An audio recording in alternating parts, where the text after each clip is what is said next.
করিম শেখকে একা বাসায় ঢুকতে দেখে তার মা এবং তার বোনেরা হকচকিয়ে গেল। তার মা তো ভেবেছিল নীলুফা লাফাইতে লাফাইতে চলে আসবে, তারপর তার আর তার মেয়েদের কাছে মাফ চাইবে। এই আশায় 3 মেয়েকে ডেকে এনেছে তিনি। করিমের 3 বোনও তাদের ভাবিকে সাহায্য করতে এখানে আসার আগে বাজার ঘুরে 5 কেজি ছোট মাছ কিনে এনেছে নীলুফাকে দিয়ে বাছাবে বলে। কাজের বুয়াগুলোও এসব কাজ করতে চায় না, যাও একটু কাজ করে ওটার জন্য ভারী অঙ্কের টাকা নেয়। কিন্তু যখন শুনলো নীলুফা আসেনি, তখন যেন বাজ পড়লো 3 বোনের মাথায়। ইনু তো মুখ ফুসকে বলেই বসলো, আল্লাহ, এত টাকার যে মাছ কিনলাম ওগুলাকে কুটে দিবে। বোনের কথায় হকচকালো করিম, অবাক হয়ে জিজ্ঞেস করলো, ছোট মাছ মানে?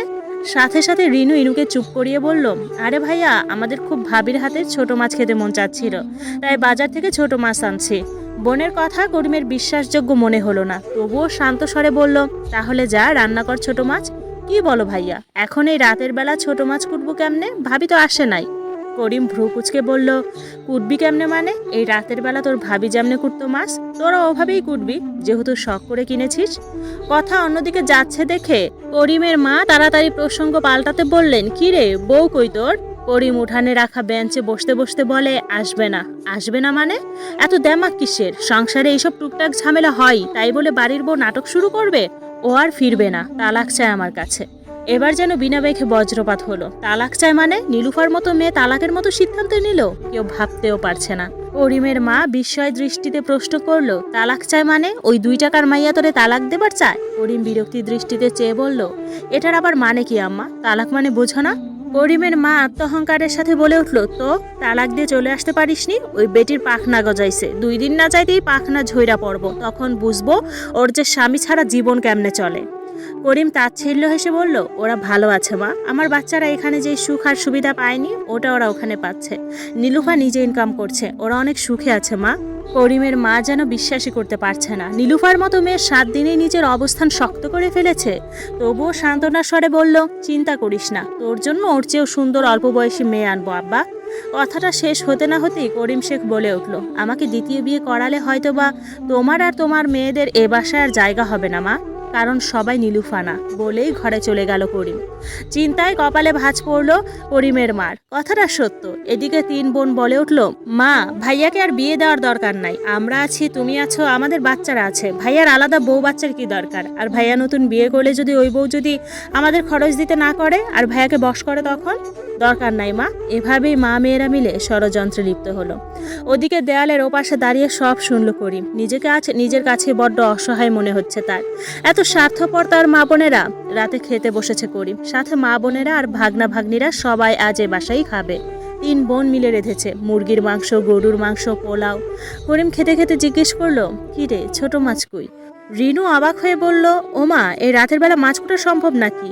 তাহলে নীলুফা যে করতো, সে কি মানুষটা নাকি? জিজ্ঞেস করলো করিম। তখন করিমের মা বলল, নীলুফা বাড়ির বউ, ওটা ওর দায়িত্ব করিম। তোমার মেয়েরাও তো কারো না কারো বাড়ির বউ, ওদের তো কোনোদিন দেখলাম না ননদ দেবরের খেদমত করতে। ভাইয়া, আমাদের সংসার আমরা বুঝবো, তোমাকে ওসব নিয়ে মাথা ঘামাতে হবে না। নাকি বউ চলে গেছে ওটা নিয়ে আমাদের দায়ী করছো? করিম সেদিকে পাত্তা না দিয়ে তার মাকে সরাসরি বলল, নীলুফার বাপের বাড়ি থেকে যে গহনা দেওয়া হয়েছিল ওগুলো কই মা? আমাকে কাল দিবে, নীলুফা ফেরত চেয়েছে।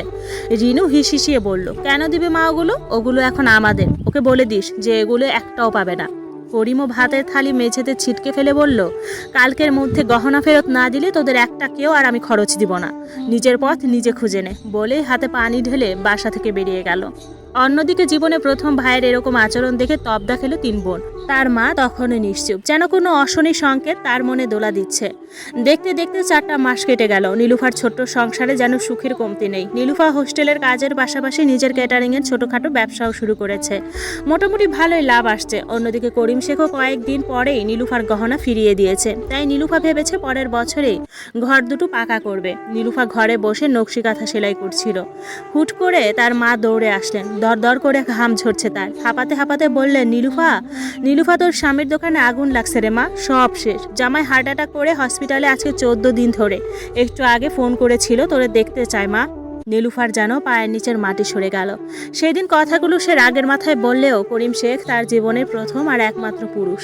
জীবনের 16টা বছর তার সাথে কাটিয়েছে। যতই অন্যায় করুক স্বামী তার, কান্নায় ভেঙে পড়ল সে। কিছুক্ষণের মধ্যেই সদর হাসপাতালে পৌঁছে গেল, কিন্তু সবচেয়ে অবাক হয়েছে করিমকে দেখে, বারান্দায় পড়ে থাকতে দেখে। যে লোকের ইনকাম মাসে লাখ টাকা, সে কিনা সরকারি হাসপাতালের বারান্দায় পড়ে আছে, পাশে একজন অচেনা যুবক। ওনার মা বা একটা বোনকেও পাশে দেখলো না। না পেরে জিজ্ঞেস করলো, আপনার বোনরা কই? বিপদের সময় হাত ছেড়ে দিয়েছে নাকি? লজ্জায় করিম কিছু বলতে পারলো না। দোকানের প্রায় 1 কোটি টাকার মালের লোকসান হয়েছে, পুরো দোকান পুড়ে ছারখার। এদিকে পাওনাদাররা তাদের পাওনা 40 লাখ টাকা ফেরত নিতে হাজির। করিম শেখের মাথায় হাত। কোথা থেকে টাকা দিবেন তিনি? হাতে যে 1 টাকাও নেই এখন। সব ব্যবসায় নতুন মাল ঢুকাতে ইনভেস্ট করেছেন, আর তার নিজস্ব কোনো প্রপার্টি বা সেভিংস নেই। এতদিন যত জমি জমা কিনেছেন সব বোনদের নামে। বাধ্য হয়ে বোনদের কাছে গেলেন, কিন্তু কোনো সাহায্যই করলো না তার বোনরা। উল্টো ফিরিয়ে দিল যে ওসব জমির উপর করিমের কোনো অধিকার নেই। বোন হিসেবে ওরা ওদের প্রাপ্য পেয়েছে, আর ওই জমিগুলো তারা তাদের সন্তানের ভবিষ্যতের কথা ভেবে রেখেছে। ভাইকে সাহায্য করতে যেয়ে তারা তাদের সন্তানের ভবিষ্যৎ অন্ধকারে ঠেলে দিতে পারেন না। বোনদের মুখে এসব কথা শুনে অবাক হয়ে তাকিয়েছিল করিম। এই বোনদের জন্য এতদিন সে নিজের স্ত্রী সন্তানদের কষ্ট দিয়েছে, তাদের অবহেলা করেছে। বাসায় ফিরে করিম কাতর স্বরে তার মাকে সব জানালে তার মাও বোনদের পক্ষ নিলেন। করিম তবু শেষ আশা হিসেবে মায়ের পায়ে পড়ল যে মায়ের গহনাগুলো যাতে বিক্রি করে, কিন্তু তার মাও মুখের উপর না করে দিল। ওই গহনার উপর নাকি তার বোনদের অধিকার আছে। বাধ্য হয়ে নিজের দোকান দুটো বিক্রি করে দেয় করিম, কিন্তু প্রায় 20 লাখ টাকা বাকি থাকে। এবার বাড়ি বিক্রি ছাড়া দ্বিতীয় উপায় নেই, কিন্তু বাড়ি বিক্রি